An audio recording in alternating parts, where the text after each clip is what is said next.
এশার নামাজের পরে সূরা ইখলাস ৪১ বার পরে পানিতে ফু দিয়ে খেলে কি হয়, এটা অনেকেই জানে না। সূরা ইখলাসের অনেক ফজিলত রয়েছে।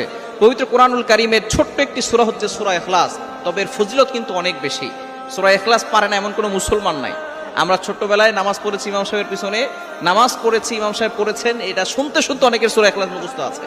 সুতরাং সূরা ইখলাসের ভিতরে অনেক ফজিলত আছে। নবীজি সাল্লাল্লাহু আলাইহি সাল্লাম জানিয়ে দিয়েছেন, যে ব্যক্তি সূরা ইখলাস একবার পড়বে, কোরআন শরীফের 10 পারা পড়লে যে সওয়াব হয়, সেই সওয়াব তার আমলনামায় আল্লাহ তাআলা দিয়ে দিবেন। এবং যে ব্যক্তি 2 বার পড়বে, 3 বার পড়বে, 3 বার পড়লে 30 পারা কোরআন শরীফ পড়ার সওয়াব আল্লাহ তাআলা তার আমলনামায় দিবে। এবং যে ব্যক্তি 10 বার পড়বে, আল্লাহ পাক রব্বুল আলামিন তার জন্য জান্নাতে একটা প্রাসাদ নির্মাণ করে দিবেন। সুতরাং এই সূরা ইখলাসের ফজিলত অনেক বেশি। নবীজি সাল্লাল্লাহু আলাইহি ওয়াসাল্লাম একবার এক সাহাবীকে তিনি নেতা বানিয়ে পাঠিয়েছেন, তিনি নামাজ পড়াতেন, প্রত্যেক নামাজেই তিনি সূরা ইখলাস পড়তেন। তো সাহাবাকে অভিযোগ করেছেন, ইয়া রাসূলুল্লাহ, ইয়া হাবিবাল্লাহ, সে প্রত্যেক নামাজেই সূরা ইখলাস তার থাকবেই। নবী সাল্লাল্লাহু আলাইহি ওয়াসাল্লাম জিজ্ঞেস করেছেন, কেন সে সূরা ইখলাস পড়ে? তখন সেই সাহাবী বলেছেন যে, আমি সূরা ইখলাসকে পছন্দ করি, সূরা ইখলাসকে ভালোবাসি, এই জন্য পড়ি। নবীজি সাল্লাল্লাহু আলাইহি ওয়াসাল্লাম বলেছেন, এই ভালোবাসা, সূরা ইখলাসের প্রতি ভালোবাসা তাকে জান্নাত পর্যন্ত পৌঁছে দিবে। সুতরাং সূরা ইখলাসের প্রতি ভালোবাসা অবশ্যই আমাদের থাকা দরকার। এবং এশারের নামাজের পরে সূরা ইখলাস যদি আপনি ৪১ বার পড়েন, বিসমিল্লাহ সহকারে পড়বেন, প্রথমে দুরূদ শরীফ পড়বেন, শেষে দুরূদ শরীফ পড়বেন, এই পানিটা পান করলে আল্লাহ পাক রব্বুল আলামিন আপনাকে সুস্থতার নিয়ামত দান করবেন, আপনাকে আল্লাহ তাআলা সুস্থ করে দিবেন। দ্বিতীয় নাম্বার হচ্ছে আল্লাহ তাআলা অভাব দূর করবেন। যদি সূরা ইখলাস আপনি ৪১ বার পরে পানিতে ফু দেন, ওই পানিটা পান করেন এবং একটু ঘরে ছিটিয়ে দেন, ওই ঘরের থেকে আল্লাহ তাআলা অভাব দূর করে দিবেন।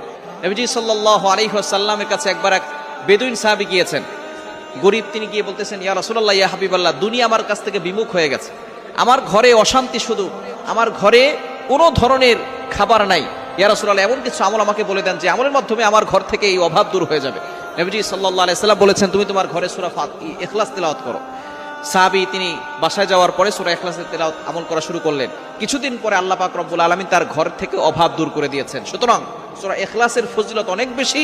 আপনি আপনার ঘরে সূরা ইখলাসের তিলাওয়াত করবেন এবং রাতের বেলা এশার নামাজের পরে ৪১ বার পরে পানিতে ফু দিয়ে ওই সূরা ইখলাসটা যদি আপনি পানিতে একটু ঘরে ছিটিয়ে দিতে পারেন, ওই ঘরের ভিতর থেকে আল্লাহ তাআলা অভাব দূর করে দিবেন। 3 নাম্বার, আল্লাহ পাক রব্বুল আলামিন ওই ঘরের ভিতরে বরকত দান করবেন। 4 নাম্বার, আল্লাহ পাক রব্বুল আলামিন বিপদ আপদ থেকে আপনাকে হেফাজত করবেন। যত ধরনের বিপদ আছে, বিপদ থেকে আল্লাহ পাক রব্বুল আলামিন হেফাজত করবেন এবং আল্লাহর মহব্বত ওই ঘরের প্রতি বেশি হবে।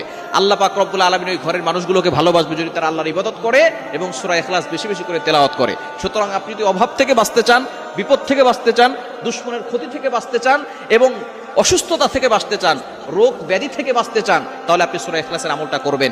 সূরা ইখলাস যত বেশি পড়বেন তত বেশি উপকার হবে। সূরা ইখলাসের আমল কখনো ছাড়বেন না। সূরা ইখলাস, কুল হুয়াল্লাহু আহাদ, আল্লাহ